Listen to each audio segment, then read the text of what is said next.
singing that song, I'm reminded of a quote, and I can only paraphrase it, but it came from Khalil Gibran, who said, Christ did not build cathedrals for us to show our power, but rather wanted to open up our hearts to create an inner sanctuary where the Spirit of Christ would dwell. So with that sense, let's be together in our meditation here. You know, calling is an interesting word that we use almost exclusively in the church. I mean, many of us feel like we have a calling of some sort, you know, the justice making, and so we become lawyers or advocates. Artistic endeavors, so we become painters and sculptors and musicians. Some of us feel a calling to parenthood, to science, technology, medicine, teaching, entrepreneurship, politics. But we don't associate calling with a job like we do in the church. You know, we live in a transactional world which makes it a little awkward navigating that relationship between the minister and church members. I mean, for most of us, we may have a job that needs to be done. And so, and you may have the skills to do that job. And so I will pay you money to make sure that you will stick around. You're going to show up. Therefore, I hire you, and we signed a legally binding contract of some sort, and to set the parameters of that relationship. So when we come to evaluate the work, we can ask, are you doing the job that I asked you to do? And the person who's being asked can honestly say, well, that's not in my job description. To call a minister is to enter into a more open-ended covenant relationship. We still ask our ministers to sign a contract because that helps us define the boundaries of the relationship. Recently, one of the difficulties has been that for many churches, they've moved into part-time ministry. That's the new reality. Now, back in my day, and I can't believe I said that, but back in my day, that meant part-time pay for full-time work. And you can see the dilemma here. This immediately sets up a situation for burnout to take place. It's a delicate balance between covenant and contract. So ministry is different in the sense that it is literally a lifestyle. It's a lifestyle, a life choice that transcends the definition of a job. The calling a minister responds to is a commitment that goes beyond the transactional agreement. And at the same time, we have to respect the boundaries. So we have, what's the new phrase the kids were saying, 6, 7? You know, you don't know what's going on exactly. Now, our scriptures today refer to the ways that we are called to follow the invitation to be a voice for the divine inspiration that we call God, to be a witness for holy love. Among the many calling stories that we have in the Bible, we read 2 of them today, about Abram and Matthew. I find it interesting that the Bible often picks out those who are least likely to be chosen to hear the call. Abram is a wandering Aramean. That meant he was landless. And we know he was childless. And we know he was old. He was 75 years old, who would not have his direct descendant until he was nearly 100. And as his wife said, as good as dead. So why Abram? Matthew was a tax collector who was hated by his fellow citizens. He works for the Roman government in a job that is ripe for corruption. Rome gave him a quota for taxes collected and then said, whatever you make over the quota is yours. That was the way the system worked, and you could make good money. So why him? Why him? Which is exactly what those righteous, good church folk ask. Why him? I want you to notice that in our story, even though Matthew in this story seems to drop everything to follow Jesus, in most of the stories, no one wants to be called, at least not at first. Moses said, why me? I don't talk so good. I stutter. I'm not a leader. Isaiah said, I am a man of unclean lips, and I live among the people of unclean lips. Mary was stunned when the angel spoke to her. Why me? Paul was a persecutor of the early followers until he was knocked off his ass. And when he got himself together, he said, why me? I am the least of these. I didn't want to be called into ministry. My father was a minister. My parents met in seminary. I didn't want to be a mini-me. So I dragged my heels, moaning and groaning, and as my wife says, I crammed a 3-year seminary course into 6 years. As I wandered around in the wilderness of my own mind and my heart. My son is a minister in Sebastopol. He didn't want to follow in my footsteps until he could not say no. Why don't we want to be called? I think it's because we're afraid of being called out, singled out, made an example, made to feel foolish. Do you remember that Pastor Dave a couple of weeks ago, come on right up into the circle. Pastor Dave a couple of weeks ago said that told us that he never told people what his occupation was when he flew on a plane. He buried himself in a book. It's too difficult. You get these strange reactions. Fred Craddock suggested the problem was that we ministers speak as one without authority.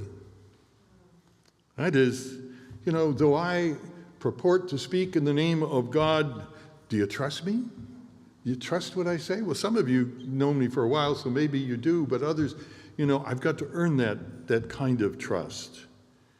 It took me a long time to find my authentic voice for fear of being perceived as one with faux authority. I still wonder about this. It's like singing in our choir. Choir will work on things and they'll perfect the music, and Cheryl will finally say to us, that's really good. We're going to do well on Sunday. And her husband, John, who sits next to me in rehearsal, leans over and says, fooled her once again. Well, you kind of feel that way sometimes. But still, there is this call that comes to us that calls us out. God is still speaking, as we like to say in the UCC, but there is so much noise in the room that it's hard to hear. Sometimes it takes someone from another tradition to get our attention. In a story attributed to Thich Nhat Hanh, a Buddhist monk asked his students a question. He said, if you're carrying a cup of coffee and someone bumps into you, why did you spill the coffee? What would you say? Well, each and every one of the students said, because someone bumped into me. No, the reason you spilled the coffee is because that's what you were carrying in your cup. If you were carrying water in your cup, you would spill water. Then he said something profound. Whenever life shakes you, whatever you're carrying is going to spill out. So if you're carrying fear, jealousy, anger, and greed, that's what's going to spill out. But if you're carrying love, compassion, kindness, and empathy, that's what's going to spill out. So each and every day, you should pause and think to yourself, what am I carrying in my cup today? Now, there's an ancillary note to this from the Tao Te Ching, which is one of my favorite readings, and in the 11th reading, it says in part, shape clay into a vessel.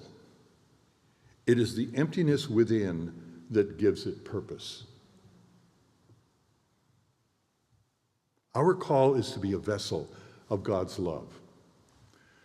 What is in your cup? A number of decades ago, we had a lay pastoral ministry program here, and a number of people came who were in training for that, and one of them was a man who was an international businessman, had been very successful and retired here to Santa Cruz.